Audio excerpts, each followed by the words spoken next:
नमस्कार प्यारे बच्चों, मैं चंद्रभान सर आप सभी का CB sir special math class में हार्दिक स्वागत करता हूं। मैंने आपको त्रिभुज टॉपिक लेके चल रहा हूं बेटे। मैंने आपको त्रिभुज टॉपिक में सभी फॉर्मूले सब कुछ कराया है। कल मैंने क्वेश्चंस भी कराए थे एक। आज मैं आपको वो चीज़ प्रोवाइड कराने जा रहा हूं जो आपके लिए बहुत ही इम्पोर्टेंट है। अगर आप समद्विबाहु त्रिभुज का क्षेत्रफल निकालने जाते हो और केवल आपको भुजा दे दी जाए तो आप कंफ्यूज हो जाते हो, हीरोन सूत्र लगाओ, क्या करो। मैं आपको डायरेक्टली समद्विबाहु त्रिभुज के लिए समद्विबाहु का फॉर्मूला बताने जा रहा हूँ।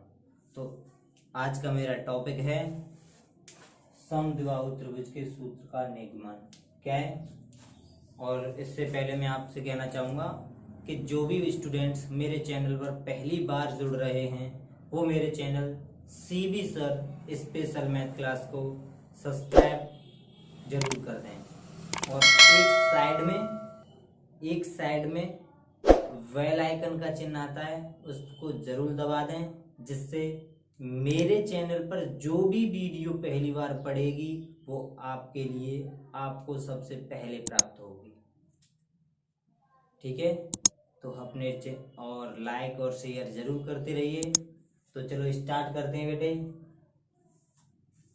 मैंने सबसे पहले माना है बेटे कि माना एक समद्विबाहु त्रिभुज ABC में AB बराबर AC, ये AB भुजा और AC भुजा बराबर है। और कितनी मानी है मैंने A, और तीसरी भुजा मानी मैंने B। क्लियर। तो आपको क्या करना है इसमें कि इसका फॉर्मूला क्या होता है, इसका क्षेत्रफल का सूत्र क्या होता है, तो इसके बारे में चर्चा करते हैं हम अब। तो सबसे पहले आपको क्या करना है कि उस त्रिभुज पर शीर्ष A से, अर्थात शीर्ष A कौन सा लेना है आपको, जो भुजाएं बराबर हैं, उस शीर्ष से आपको एक लंब डालना है। क्या डालना है? लंब। जैसे ही आप एक लंब डालोगे तो आप देखोगे कि जब कोई, देखो ये त्रिभुज इसके बराबर होगा या ये वाला कोण इसके बराबर होगा। क्यों? कि भुजा के सामने के कोण कैसे होते हैं? बराबर। आपको पता है, ये मैं बता चुका हूं। इसके बाद ये कोण फिर दोनों में बराबर होगा। जब इसका समद्विभाजन करोगे तो ये वाला कोण इसके बराबर होगा, तो ये कोण ऑटोमेटिक 90 का हो जाएगा। तो ये वाली भुजा भी इसके क्या होगी? बराबर। अर्थात बराबर होगी तो B पूरी है, तो ये वाली भुजा कितनी हो जाएगी? B/2, और ये वाली कितनी भी हो जाएगी? B/2। क्लियर यहाँ तक? उम्मीद करता हूं समझ में आ गया होगा। और ये बिंदु मैंने माना है बेटे D, ये मेरा D बिंदु है।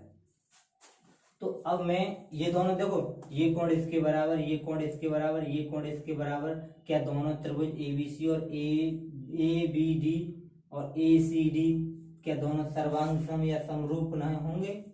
कहोगे आप होंगे, तो मैं लिख देता हूं त्रिभुज ABC सर्वांग सम होगा त्रिभुज ABD और ACD के। क्लियर है ना? ये जब दोनों सर्वांग सम होंगे तो मैं सबसे पहले त्रिभुज ABD में क्या लगा रहा हूं? पाइथागोरस प्रमेय। पाइथागोरस प्रमेय। आप कहोगे पाइथागोरस प्रमेय क्या होती है? तो पाइथागोरस प्रमेय वह प्रमेय होती है जो सिर्फ और सिर्फ समकोण त्रिभुज पर लागू की जाती है। किस पर? समकोण त्रिभुज की भुजाओं के भी संबंध बताती है, उसे हम पाइथागोरस प्रमेय कहते हैं। और पाइथागोरस प्रमेय का फॉर्मूला क्या होता है? वो होता है कर्ण का स्क्वायर बराबर लंब का स्क्वायर प्लस आधार का स्क्वायर। क्लियर। कर्ण कितना है आपका? A, तो A² यानी इसमें कर्ण ये 90 है, तो 90 के सामने की बजाय ये क्या हो गई? कर्ण हो गया। ये क्या हो गया आपका? आधार हो गया। ये आपका लंब। तो कर्ण कितना है? A²। लंब कितना है आपका? पता नहीं है, तो L को मैं लिख सकता हूँ क्या यहाँ? AD लिख सकता हूँ, AD का स्क्वायर प्लस आधार क्या है आपका बी डी, और बी डी क्या है आपका b/2 का होल स्क्वायर। जब आप इसे सॉल्व करोगे तो आपका आएगा ए स्क्वायर बराबर ए डी का स्क्वायर प्लस बी स्क्वायर बट्टे 4। इस वाली संख्या को इधर भेजोगे तो आप देखोगे ए डी का स्क्वायर बराबर क्या आएगा, ए डी का स्क्वायर आएगा ए स्क्वायर माइनस बी स्क्वायर बट्टे 4। इसे भिन्न करोगे तो 4 आपका लासा प्राप्त होगा, 4a square minus B square आपका प्राप्त होता है। जब आप इसे और निकालोगे तो मैं आधार या लंब निकालना चाहूंगा तो ए डी आपका क्या बचेगा, ए डी प्राप्त होगा। अगर आप दोनों और उसका क्या करो वर्गमूल, क्या कर दो वर्गमूल, तो ए डी बराबर हो जाएगा अंडर रूट में 4a square minus B square बटे 4। और आप जानते हो कि 4 वर्गमूल से बाहर निकलेगा तो मैं इसे डायरेक्ट ये भी कर सकता हूँ, ठीक है ना, और यहाँ 2 लिख सकता हूँ। क्लियर है ना। ये मैंने 4 इसलिए लिख के दिखाया था कि मैं बाद में निकाल सकूँ। तो ये आपका क्या आ गया ए टी, अर्थात ये हमारा आ गया समद्विबाहु त्रिभुज का लंब। अगर लंब को लिख दूं मैं यहाँ तो आपका आ जाएगा अंडर रूट में 4a square minus B square बट्टे 2। क्लियर। अब क्या करना है आपको, अब आपको इस वाले त्रिभुज का ये आ गया आपका लंब और ये है आपका आधार। तो आप जानते हो कि जब किसी त्रिभुज में आधार और ऊंचाई पता हो तो उसका क्षेत्रफल का फॉर्मूला क्या होता है, 1/2 आधार इंटू ऊंचाई, 1/2 आधार इंटू ऊंचाई। तो चलो स्टार्ट करते हैं बेटे। तो हम लिख सकते हैं अतः समद्विबाहु त्रिभुज का क्षेत्रफल बराबर, समद्विबाहु त्रिभुज का क्षेत्रफल बराबर होता है 1/2 आधार इंटू ऊंचाई, 1/2 आधार इंटू ऊंचाई। वैल्यू लगा दो, 1/2 की जगह 1/2 इंटू आधार। देखो बेटे मैं यहाँ पर आपका दिमाग थोड़ा घूम सकता है लेकिन मुझे घुमाना नहीं है बिल्कुल भी। अगर आप इस तरीके से का त्रिभुज लगाओगे तो एक तो आपको ये निकालना पड़ेगा और फिर आपको एक ये वाला निकालना पड़ेगा, अर्थात दोनों समरूप हैं तो जितना ये आएगा उसमें आपको 2 का गुणा कर दोगे तो ये पूरा प्राप्त हो जाएगा। अर्थात अगर आप इसे ना करो तो ये आपका पूरा आधार है और ये आपका पूरा लंब है। तो एक आधार इंटू ऊंचाई वाला लगाओगे तो आधार इंटू ऊंचाई से यही तो त्रिभुज बनेगा, तो आपका एक बार में ही निकलेगा।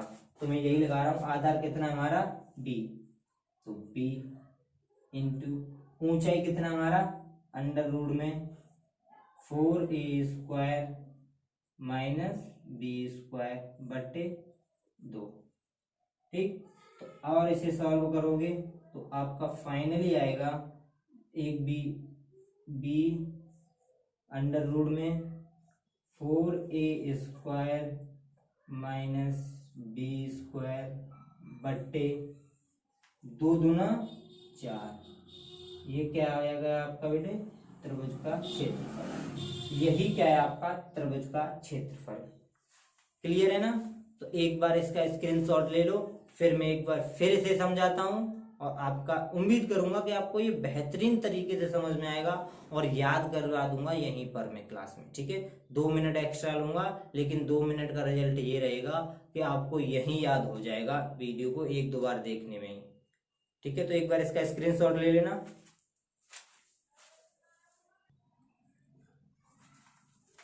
उम्मीद करता हूं आपने स्क्रीनशॉट ले लिया होगा और अब मैं आपको बताने जा रहा हूं बेटे कि इसे आपको जल्दी से, ये तो मैंने बता दिया आपको क्या पूरे समद्विबाहु त्रिभुज का डेरिवेशन जो आपको करना है। इसमें मैंने भाषा नहीं लिखाई, अन्यथा मैं लिख सकता था इसकी जो भाषा है इसे और बड़ा कर सकता था, पाइथागोरस प्रमेय लगाने के बाद यहाँ भी कर सकता था वर्गमूल लेने पर, और इस तरीके से करके जब मैं बताता, लेकिन मैंने ये फिर भी शॉर्ट में कराया है काफी।